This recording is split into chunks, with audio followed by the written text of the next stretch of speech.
From Keene in the Shire, the Liberty Media capital of the world, this is Daryl W. Perry, host of FPP Radio News for Monday, February 16th, 2015. Silver is trading at $17.32 per ounce. Gold is valued at $1,233 per ounce. And according to BitcoinAverage.com, the average price of Bitcoin is $233. Antiwar.com reports the Ukrainian ceasefire has held for more than 24 hours now, and while there have been intermittent reports of violations, mostly centering around the contested town of Debaltseve, the situation in general is calm. France and Germany, who were instrumental in the ceasefire, issued a joint statement on the matter, saying local incidents had so far been quickly resolved, and saying the ceasefire was being generally observed by both sides. The OSCE said the ceasefire was substantially implemented in the first 12 hours after the deadline, though they were unable to confirm how it was holding in Debaltseve, which they were unable to enter, and in Luhansk, a key rebel city. Locals in Kramatorsk, one of the towns retaken by the rebels in the days leading up to the ceasefire, reported heavy shelling in the hours before the ceasefire went into effect, but the calm has since returned. That seemed to be the case across much of the nation, with hopes that the ceasefire can lead to a general settlement of the civil war in the weeks and months to come. For over 35 years, Robertson Roberts has been a trusted source for buying and selling your investment-grade precious metals. They also take Bitcoin for precious metal purchases and permanently removed the minimum purchase order for all orders paid in the digital currency. Call Robertson Roberts today for knowledgeable advice on investing and a forward-thinking approach to new technologies. 850-478-5270 or online at rrbi.co.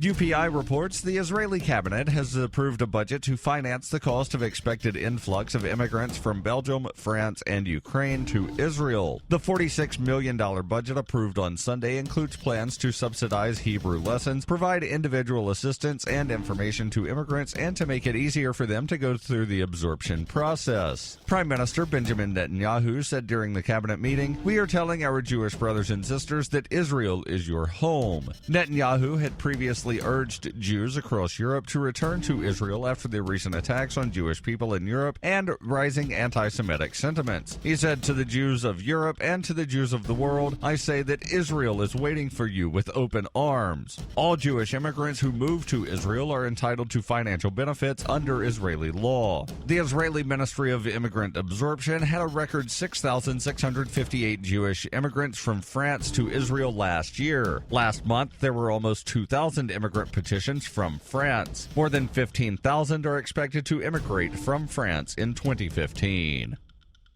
FPP Radio News is brought to you by Coinbase. Coinbase is a simple and secure online Bitcoin wallet for sending, receiving, and storing Bitcoin. Coinbase also allows you to buy and sell Bitcoin using a bank account or use their tools to accept Bitcoin as a merchant. All of your funds on Coinbase are safe, with approximately 90% of customer funds being stored offline, and all wallets are stored using AES 256 encryption. Get started at coinbase.fppradio.com. That's coinbase.fppradio.com.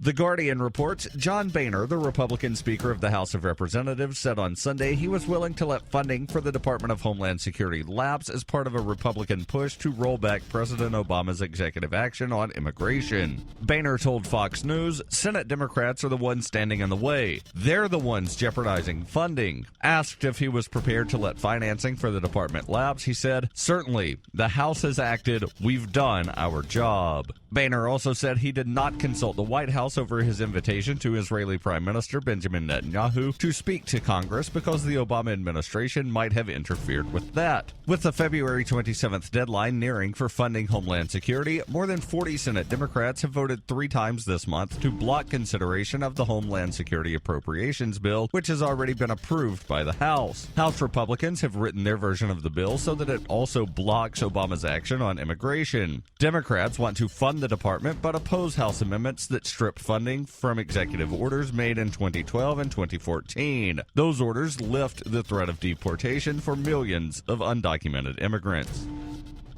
This has been FPP Radio News, online at fppradio.com.